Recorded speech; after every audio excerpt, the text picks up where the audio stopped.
Mukunda jewellers మొట్టమొదటి factory outlet ఇప్పుడు కూకట్పల్లి, కొత్తపేట్, సోమాజిగూడ మరియు ఖమ్మంలో. Welcome to Suman TV. నేను మీ సుమన్ టీవీ నాగ్. కోల్కతా ఇన్సిడెంట్కి సంబంధించినటువంటి వాటిల్లో మరికొద్దిసేపట్లో సుప్రీంకోర్టు హీరింగ్స్ తర్వాత కొన్ని కీలక విషయాలు బయటపడే అవకాశం అయితే డెఫినెట్గా ఉంది. ఎందుకంటే సిబిఐ మాత్రం తనిచ్చినటువంటి షీల్డ్ కవర్లో ఏముంది ఏంటి అనేటువంటి దాని మీద రకరకాల కథనాలు, స్పెక్యులేషన్స్ అయితే ఉన్నాయి. సో మరికొద్దిసేపట్లో అది బయటపడే అవకాశం కూడా ఒకటి ఉంది. సేమ్ టైం నిన్న జూనియర్ డాక్టర్స్ అందరూ కలిసి అండ్ ప్రొటెస్టులు అందరూ కలిసి కూడా మమతా బెనర్జీ గారిని కలవటం జరిగింది. సో అక్కడ జరిగినటువంటి సంభాషణ ఏంటి, బయటకు వచ్చిన తర్వాత ఏం మాట్లాడుకున్నారు అనేటువంటిది ఈ రోజు మనతో పాటు హైకోర్టు అడ్వకేట్ రవీంద్రనాథ్ గారు ఉన్నారు. వారి మాట్లాడి తెలుసుకుందాం. Hello sir. హాయ్ అండి నాగరాజ్ గారు. మమతా బెనర్జీని కొంతమంది డాక్టర్స్ కలవటం జరిగింది. బయటకు వచ్చిన తర్వాత వారి సంభాషణ కనుక మనం వింటే అక్కడ చర్చలు ఏం జరిగాయని మనం భావించవచ్చు అంటారు? నాగరాజు గారు, నిన్న సెప్టెంబర్ 16వ తారీఖు సోమవారం, నిన్న మార్నింగ్ వరకు పెద్దగా ఇన్ఫర్మేషన్స్ ఏమీ రాలేదు. నిరసనకారులు స్వాస్థ్య భవన్ దగ్గర నిరసన చేస్తూ ఉన్నారు. రాజకీయ మంతనాలు, రాజకీయ కార్యకలాపాలు యథావిధిగా సాగుతున్నాయి. మధ్యాహ్నం 1 గంట ఆ ప్రాంతంలో ముఖ్యమంత్రి క్యాంప్ ఆఫీస్ దగ్గర నుంచి, మమతా బెనర్జీ గారి దగ్గర నుంచి చీఫ్ సెక్రటరీ అయినటువంటి మనీష్ పంత్ గారి పేరు మీదుగా ఒక లెటర్ త్రూ ఈమెయిల్ అది ఈ నిరసనకారుల దగ్గర చేరింది. ఈరోజు ఈవినింగ్ సాయంత్రం 6 గంటలకి, అంటే నిన్న సోమవారం నాడు, మనం ఒక మీటింగ్ పెట్టుకుందాం. This is the 5th and final call. నేను మిమ్మల్ని ఇప్పటిదాకా 5th టైమ్స్ ఇన్వైట్ చేసాం. This is the 5th and final call. ఒక సంప్రదాయ చర్చలు చేసుకుందాం రండి అని చెప్పి మమతా బెనర్జీ క్యాంప్ ఆఫీస్ నుంచి ఒక లెటర్ వెళ్ళడం జరిగింది. ఆల్రెడీ అంతకు ముందు రోజు నాడే, బిఫోర్ డే ఏం చేశారంటే, ఆల్రెడీ వీళ్ళు చర్చల కోసం వెళ్ళారు. వర్షంలో చాలాసేపు వెయిట్ చేశారు. లాస్ట్ ఆల్మోస్ట్ 9:30 వరకు వెయిట్ చేసిన తర్వాత ఒక్కొక్కరు ఇంకా 10 అవుతుంది, ఇంకా లేట్ అవర్స్ అవుతుందని చెప్పేసి వెనక్కి వెళ్ళిపోయారు ఎక్కడ వాళ్ళు అక్కడికి. అయితే ఆ చర్చలు కంప్లీట్ కాలేదు. సో ఇప్పుడు కంప్లీట్ చేద్దామని చెప్పి మమతా బెనర్జీ క్యాంప్ ఆఫీస్ నుంచి ఈమెయిల్ వెళ్ళడం, అది అందుకున్నటువంటి డిమాండ్స్ ఎవరైతే నిరసనకారులు ఉన్నారో, ముఖ్యంగా జూనియర్ డాక్టర్స్ అందరూ కూడా దీనికి సంబంధించి వాళ్ళు కూడా సుముఖత వ్యక్తం చేశారు. ఎందుకంటే చాలా రోజులు అవుతుంది కాబట్టి దీన్ని ఎప్పటికైనా ఒక ముగింపు అయితే పలకాలి కాబట్టి వీళ్ళు కూడా సుముఖంగా యాక్సెప్టెన్స్ ఇచ్చారు వీళ్ళు కూడా. అయితే వీళ్ళు ఏదైతే ప్రత్యక్ష ప్రసారం కావాలని కోరుకున్నారో దాని మీద కొంత వీళ్ళు సడలింపు చేశారు. దాన్ని సడలింపు చేస్తూ దాన్ని ఏమన్నారంటే, మేము లైవ్ స్ట్రీమింగ్ కాకపోయినా మీతో మేము చర్చలకు వస్తాం, బట్ చిన్న కండిషన్స్ మాకు ఉన్నాయి, మేము మీతో ఈమెయిల్స్ కాదు బై ఇంటరాక్ట్ అయ్యి మాట్లాడతాం అని చెప్పడం జరిగింది. చెప్పిన తర్వాత ఈవినింగ్ అరౌండ్ 5 o'clockకి ఈ నిరసనకారులందరూ కూడా ముఖ్యమంత్రి గారు ఎక్కడైతే నివాసం ఉన్నటువంటి ఈ కాళీఘట్ ప్రాంతానికి చేరుకోవడం జరిగింది. 5 o'clock వెళ్ళిన తర్వాత వీళ్ళు ఒక 2 స్టెనోగ్రాఫర్స్ని తీసుకెళ్లారు. ఇంతకుముందు వీడియోగ్రాఫర్స్ని తీసుకెళ్లారు. ఇప్పుడేం చేశారంటే 2 స్టెనోగ్రాఫర్స్ని తీసుకెళ్లారు. వీళ్ళు ఒక 40 మంది బృందం వెళ్ళారు. టోటల్గా ఈ యొక్క నిరసనకారుల బృందం 40 మంది వెళ్ళిన తర్వాత ముఖ్యమంత్రి క్యాంప్ ఆఫీస్లో బయట కూర్చుని వీళ్ళు ఏం చెప్పారంటే, అక్కడ మనకి అంటే ఎవరైతే అధికారులు ఉన్నారో అధికారులతో వీళ్ళు వ్యక్తపరిచింది ఏంటంటే, మనం ఒక మినిట్స్ బుక్ రాసుకుందాం, మన చర్చలు ఏమవుతున్నాయో పక్కన టైపిస్టులు టైప్ చేస్తుంటారు, ఆ మొత్తం అంటే రికార్డింగ్ కాకుండా ఇట్స్ జస్ట్ టైపింగ్ అనమాట, మినిట్స్ బుక్ అంటారు దాన్ని. సో ఇదంతా కూడా ఆడియో వీడియో రికార్డింగ్ కాకుండా జస్ట్ మినిట్స్ బుక్లో టైపింగ్ చేయాలి. ఎందుకంటే ఫాస్ట్ స్టెనోగ్రాఫర్స్ వాళ్ళు ఫాస్ట్గా రైటింగ్ రాస్తారు, ఒక పక్క టైపింగ్ చేస్తారు. సిస్టమ్ ల్యాప్టాప్స్, కంప్యూటర్ గ్యాడ్జెట్స్ కాకుండా ఓల్డ్ టైప్ సిస్టమ్ అనమాట, స్టెనోస్ అనమాట వాళ్ళు. సో ఆ టైప్ పెట్టి మనం టైపింగ్ చేద్దాం. కొంతమంది రాస్తారు, ఒక ఆయన రాస్తుంటారు, ఒక ఆయన టైపింగ్ చేస్తారు. ఈ చర్చలు మనం అవుతుండగా వాళ్ళు స్టార్ట్ చేస్తారు వర్క్ అనేది. ఇది మీరు సుప్రీంకోర్టులో ప్రొడ్యూస్ చేసుకోవచ్చు, లేకపోతే ఇమీడియట్గా రిలీజ్ చేయాల్సిన అవసరం లేదు. బట్ ఇదైతే మా నుంచి ప్రపోజల్ అని చెప్పడం జరిగింది మమతా బెనర్జీ గారి యొక్క అధికారుల బృందానికి. దీన్ని వాళ్ళు యాక్సెప్ట్ చేశారు. ఈవినింగ్ 5 గంటలు అనుకున్నటువంటి ఏదైతే ఈ డిస్కషన్ అనుకున్నారో ఆల్మోస్ట్ 7:30, 8 వరకు జరిగింది. 7:30 వరకు ఈ వెయిటింగ్ చేయడం జరిగింది. ఎందుకంటే కొన్ని భద్రతా కారణాలు ఉంటాయి. సో వీళ్ళు చెక్ చేయడాలు, వీళ్ళు కొన్ని ఎలక్ట్రానిక్ గాడ్జెట్స్ ఇవన్నీ కూడా భద్రతా తనిఖీలో భాగంగా ఒక 2 hours వెయిట్ చేసిన తర్వాత అరౌండ్ 7:45, 8 o'clockకి డిస్కషన్స్ కోసం చెప్పి లోపలికి వెళ్ళారు. నిరసనకారులు వేలాది మంది ఈ కాళీఘట్ ప్రాంతాన్ని చేరుకున్నారు. చాలాసేపు వెయిట్ చేశారు. నిరసనకారు లోపలికి వెళ్ళిన తర్వాత మమతా బెనర్జీ గారితో సుమారుగా 2 గంటల పాటు ఒక చర్చలు జరిగినాయి. అయితే ఈ 2 గంటల పాటు లోపల ఏం జరిగిందండి చాలా కుతూహలంగా చాలామంది వేలాది మంది నిరసనకారులు అయితేనేమి, electronic media, print media, total social media అందరూ కూడా బయట వెయిట్ చేశారు. 2 గంటల తర్వాత ఆ మీటింగ్ లోపల కంప్లీట్ చేశారు. ఆ మీటింగ్లో ముఖ్యమంత్రి గారితో పాటు అక్కడ సిఎస్ అంటే చీఫ్ సెక్రటరీ ఉన్నారు, హెల్త్ సెక్రటరీ ఉన్నారు, అట్ ద సేమ్ టైం ఒక హెల్త్ మినిస్టర్ కూడా ఉన్నారు. వీళ్ళందరూ ఆధ్వర్యంలో వాళ్ళొక బెంచ్లో ఉన్నారు. ఈ నిరసనకారులు ఒక 40 మంది కూడా వెళ్ళడం జరిగింది. 40 మంది కూడా మమతా బెనర్జీ గారి యొక్క కాళీఘట్లోని ఇంట్లో ఈ చర్చలు జరిగిన తర్వాత ఆఫ్టర్ 2 అవర్స్ తర్వాత నిరసనకారులు బయటకు వచ్చి కొంత పాజిటివ్ వేస్లో జరిగింది, ఈ చర్చలు పాజిటివ్గా ఉన్నాయి, బట్ ఇప్పుడు ఇమీడియట్గా మేము చర్చలో ఏం జరిగిందని ఇమీడియట్గా మేము రివీల్ చేయడం, కొన్ని గంటల్లో మీకు చేస్తామని చెప్పడం జరిగింది. ఇలా జరిగిన తర్వాత రాత్రి 12 గంటల ప్రాంతంలో మమతా బెనర్జీ గారి యొక్క క్యాంప్ ఆఫీస్ నుంచి ఒక నోట్ బయటకు వచ్చింది. ఆమె ఏం చెప్పారంటే, మేము ఎవరైతే నిరసనకారులు దీనికి సంబంధించి నిరసన తెలిపారో 99% మనం దానికి డిమాండ్స్ మేము యాక్సెప్టెన్స్ ఇస్తున్నాం. వాళ్ళ డిమాండ్స్ ఏవైతే 4 డిమాండ్స్ ప్రధానంగా పెట్టారో అందులో 3 డిమాండ్స్ని మేము క్లియరెన్స్ ఇస్తున్నాం అని చెప్పడం జరిగింది. चेंज करने का फैसला किया है, ऐसा बात हुआ है. हेल्थ में भी उसको 3 ऑफिसर को ट्रांसफर का बात हटाने के बात किया, लेकिन हम 2 मांग लिया. इससे ज्यादा हम क्या कर सकते? हम 99% मान लिया. Out of this 4th demand, what is we task?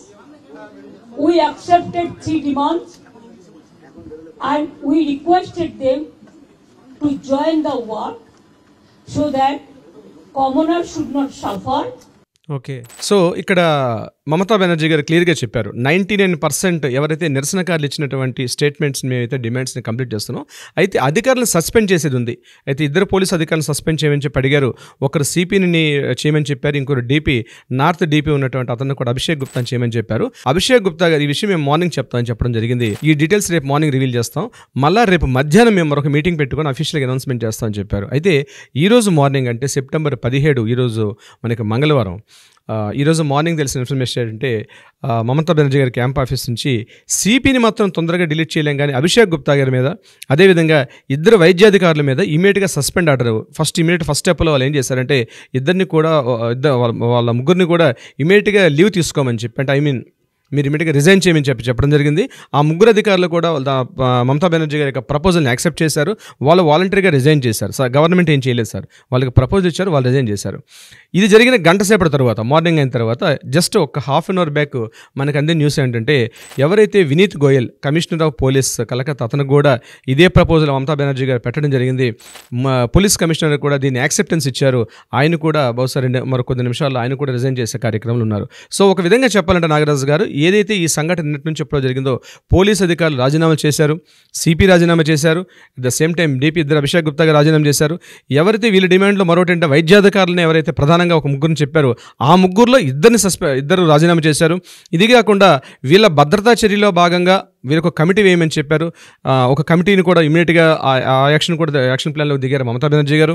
At the same time అయితే నాగరాజు గారు, ఇందులో భాగంగా సుమారుగా వాళ్ళు ఏదైతే డిమాండ్స్ 4 డిమాండ్స్ ప్రభుత్వం ముందు పెట్టారో అందులో 3 డిమాండ్స్ ఆల్రెడీ సక్సెస్ సాధించారు. అయితే ఇక్కడ మనం ఒక విషయం తెలుసుకోవాలి, మమతా బెనర్జీ లాంటి ఒక మేరు పర్వతం కొంతమంది వైద్యాధికారులు చేసినటువంటి నిరసనలకు అంత తొందరగా ఆవిడ దిగి వచ్చిందంటే 36 రోజుల పాటు చేసినటువంటి ఏకైక కఠోర దీక్షకు ఫలితమే ఈరోజు ఆ నిరసనకారులు ఎవరైతే ఉన్నారో చేసినటువంటి ప్రతిఫలంగా చెప్పొచ్చు.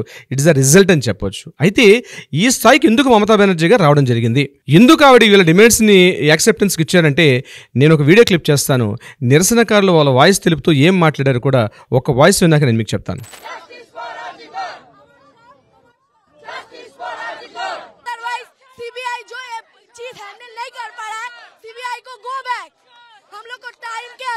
जस्टिस चाहिए, 33 दिन हो गया, अभी तक हम लोग को जस्टिस नहीं मिला.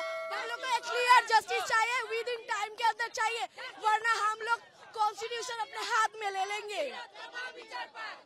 अगर कॉन्स्टिट्यूशन हम लोग के साथ सहमत नहीं है, हम लोग को कोऑपरेट नहीं करे, फिर हम लोग आम जनता पूरा कॉन्स्टिट्यूशन को हटा के हम लोग आम जनता पूरा सिस्टम को हिला देंगे. ఆ వాయిస్ చూడండి నాగరాజు గారు, అక్కడ వాళ్ళు ఏం మాట్లాడారంటే, రాజ్యాంగాన్నైనా మేము ధిక్కరిస్తాం, ప్రభుత్వాన్ని ధిక్కరిస్తాం, సిబిఐ గో బ్యాక్, సిబిఐ చేస్తున్నటువంటి చర్యలు మాకు అనుకూలంగా లేదు, రాజ్యాంగాన్ని మేము ధిక్కరిస్తాం, వీలైతే మేము కొత్త రాజ్యాంగాన్ని రచిస్తాం, మాకు ఈ రాజ్యాంగం వద్దు, ఈ ప్రభుత్వాలు వద్దు, మేము ఏ పార్టీకి ఏ ప్రభుత్వానికి మేము మద్దతు తెలపట్లేదు, ఇందులో రాజకీయ వ్యవస్థలు కానీ ఏ రాజకీయ నాయకుల యొక్క ప్రమేయం లేదు, వాళ్ళు మాట్లాడుకుంటే వాళ్ళు మాట్లాడుకున్నారు, బీజేపీకి అంటే ప్రత్యేకంగా చెప్పేది ఏ పార్టీ వాళ్ళు తోచిన వాళ్ళు మాట్లాడుకున్నారు, కానీ ఇది ఏ పార్టీకి సంబంధించింది కాదు, ఇది మా పూర్తి వ్యక్తిగత మా జూనియర్ డాక్టర్స్ యొక్క మా యొక్క డిమాండ్స్ ఇవి, కాబట్టి వీలైతే రాజ్యాంగాన్ని కూడా మేము ధిక్కరిస్తాం, రాజ్యాంగాన్ని కూడా ధిక్కరిస్తాం అన్న వర్డ్ ఎంత డేంజరస్ వర్డ్ అంటే అండి, మన ఒక యాజ్ ఎ సిటిజన్ ఆ వర్డ్ వాడకూడదు, ఆ వర్డ్ తీసుకెళ్ళి లోపలేస్తారు.